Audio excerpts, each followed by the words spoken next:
There's no doubt that the Pokemon games have their flaws. The Pokemon community, myself included, can't help but point out when Game Freak does something poorly in their games. Many games in this series have received heavy criticism for reasons ranging from poor Pokemon designs to uninteresting storylines. At the same time though, the Pokemon games have done a lot of good things as well.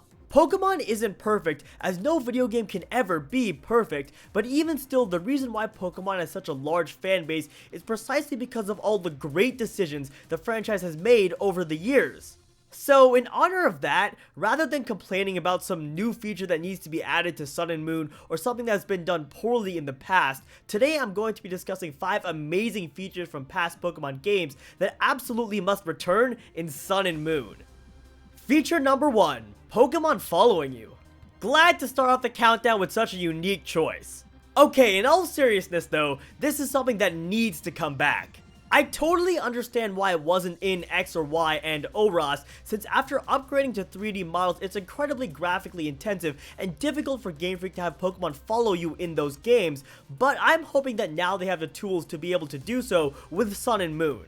The biggest thing for me about Pokemon following you is that it really helped you to get attached to your Pokemon. Something like this might seem like a minor detail at the outset, but the deeper you get into things, the more you realize that it isn't. One of the most enjoyable parts of Pokemon games for me is raising my Pokemon and becoming attached to them, so a feature like this that can increase the connection between me and my Pokemon is absolutely invaluable. Which is exactly why I have this feature on my list. Feature number 2, multiple regions. Those of you who know me well are aware that 2nd Gen is my favorite generation, and probably the main reason for this is the sheer amount of content in those games, especially in the after game.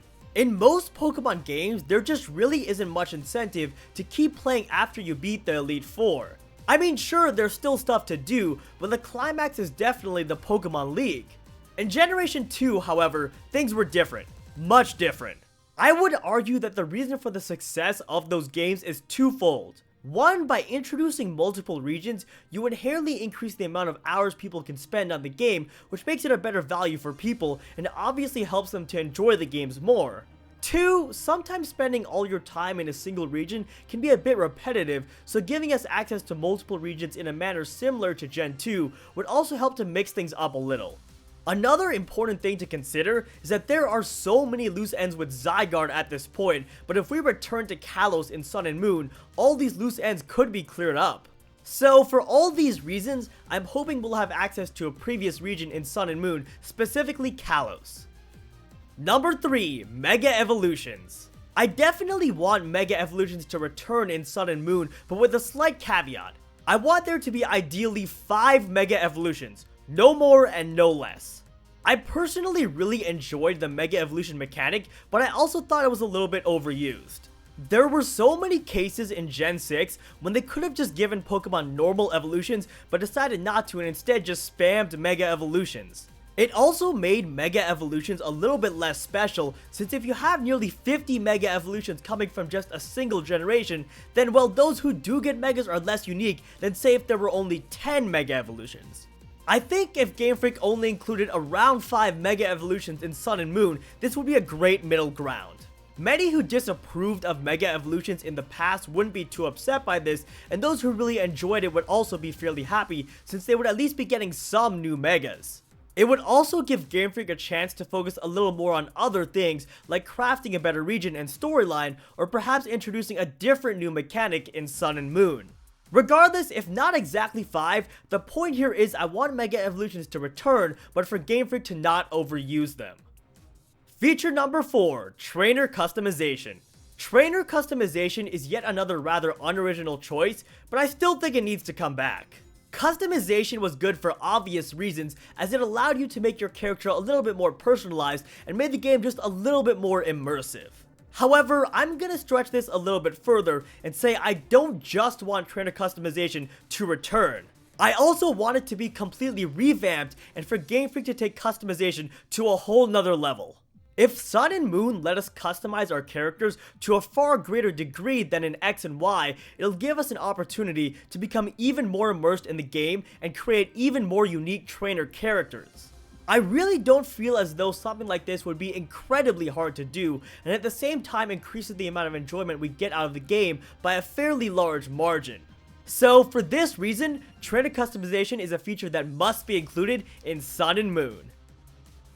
Feature number 5, a sea-based region. You all know it wouldn't be one of my videos without at least something controversial on this countdown. Specifically, what I'm referring to with this pick is I want there to be a lot of sea to explore as there was in Gen 3. In other words, I want a balance of land and sea like there was with Hoenn to return for Sun and Moon. One of the main reasons why I want this is the potential for underwater dungeons and regions in the next Pokemon games. Am I the only one who really enjoyed underwater exploration in Gen 3 and ORAS? Because I feel like it could be a really cool feature in Sun and Moon if they take the time to make it an important part of the game. Moreover, when you think about it, Pokemon games have really exhausted land-based terrains at this point. There have already been tons of different desert areas, forest areas, mountain areas, and more in previous games. I personally think that the best way to keep things fresh is by going to a more water-based region, perhaps even along the lines of a collection of islands separated by vast bodies of water. Whatever they end up doing for Sun and Moon, I personally hope they don't listen to IGN and go for a more water-based region as they did in Gen 3. Well, alright folks, that is pretty much gonna do it for this video. As always, if you enjoyed, be sure to drop me a like down below and subscribe to my channel if you haven't already for more Pokemon Sun and Moon videos in the future.